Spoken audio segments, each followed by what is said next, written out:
मैं हूं आपके साथ राखी लांबा। हिंदुस्तान का नाम इस वक्त दुनिया के हर कोने में गूंज रहा है और सिर्फ दुनिया में ही नहीं, अब तो हिंदुस्तान अंतरिक्ष में भी अपना परचम लहराने वाला है। और जैसे ही हिंदुस्तान का विक्रम चांद पर अपने कदम रखेगा, भारत उस कतार में खड़ा हो जाएगा जहां विश्व भर के कुछ चुनिंदा देश ही आज खड़े हैं। जमीन पर बस चुका हिंदुस्तान अब अंतरिक्ष में अपना लोहा मनवाएगा। कैसे, आपको हिंदुस्तान के सुपर पावर से जुड़ी इस रिपोर्ट में बताएंगे। दो देशों में होड़ मची थी कि चांद पर पहले कौन झंडा गाड़ेगा। एक देश था रूस और दूसरा था भारत। दोनों ने चांद के दक्षिणी हिस्से में अपने अपने लैंडर को भेजने का मिशन लॉन्च किया, लेकिन रूस का मिशन बीच में ही फेल हो गया और भारत इतिहास रचने की कगार पर आज खड़ा है। दोनों देशों की ये रेस इसलिए भी अहम थी क्योंकि जो भी देश पहले पहुंचता वो इस हिस्से में पहुंचने वाला पहला देश बन जाता।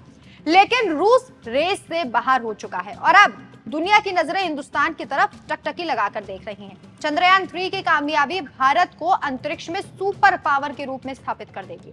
अमेरिका और रूस के बाद चीन चांद पर जाने वाला तीसरा देश होगा। चीन का अंतरिक्ष यान 2019 में पहली बार चांद पर उतरा था। चंद्रयान 3 की कामयाबी के साथ भारत चांद पर पहुंचने वाला चौथा देश बन जाएगा। चंद्रयान 3 की सबसे बड़ी कामयाबी इसका कम बजट है, जिसने दुनिया के अन्य स्पेस एजेंसियों को भी हैरान कर दिया है। रिपोर्ट्स के मुताबिक चंद्रयान 3 मिशन में 615 करोड़ रुपए का खर्च आया। वहीं भारत की कई फिल्मों को बनाने में इससे कहीं ज्यादा का खर्चा हुआ है। अवतार 2 जैसे फिल्मों पर करीब 3000 करोड़ का खर्चा आ जाता है। पहले आप समझिए महाशक्ति कहे जाने वाले रूस के लूना 25 का क्या हाल हुआ। क्रैश हो गया लूना 25। रूस की अंतरिक्ष एजेंसी ने इस बात की पुष्टि कर दी है कि उसका लूना 25 अंतरिक्ष यान चंद्रमा पर दुर्घटनाग्रस्त हो गया है। रोसकॉस्मोस ने बताया कि उसका मानव रहित रोबोट लैंडर कक्षा में अनियंत्रित होने के बाद चंद्रमा से टकरा गया। एजेंसी ने एक बयान में कहा, लैंडर एक अप्रत्याशित कक्षा में चला गया और चंद्रमा की सतह से टकराने के परिणाम स्वरूप क्षतिग्रस्त हो गया। कहा गया है कि चंद्रमा पर उतरने से पहले की कक्षा में भेजने के बाद समस्या आई और शनिवार को उससे संपर्क टूट गया। आपको यह भी बताते चले कि रूस ने 1976 के सोवियत काल के बाद पहली बार इस महीने की शुरुआत में अपना चंद्र मिशन चांद पर भेजा था। रूस की तरफ से कहा गया कि अभियान के द्वारा स्वचालित स्टेशन पर असामान्य परिस्थिति पैदा हुई, जिसकी वजह से विशिष्ट मानकों के अनुसार मार्ग में तय बदलाव नहीं किया जा सका। आपको बता दें कि रूसी लूना 25 को 21 अगस्त को चांद के दक्षिणी हिस्सा पर उतरना था, लेकिन वो क्रैश हो गया और अब सिर्फ दौड़ में भारत अकेला बचा है। भारत का चंद्रयान 23 अगस्त को 6:04 पर सतह पर उतरने के लिए तैयार है। बस वहां पर सवेरा होने का इंतजार कर रहा है। अंत में आपको यह भी बता दें कि दुनिया में चांद के इस हिस्से में पहुंचने की होड़ क्यों मची है।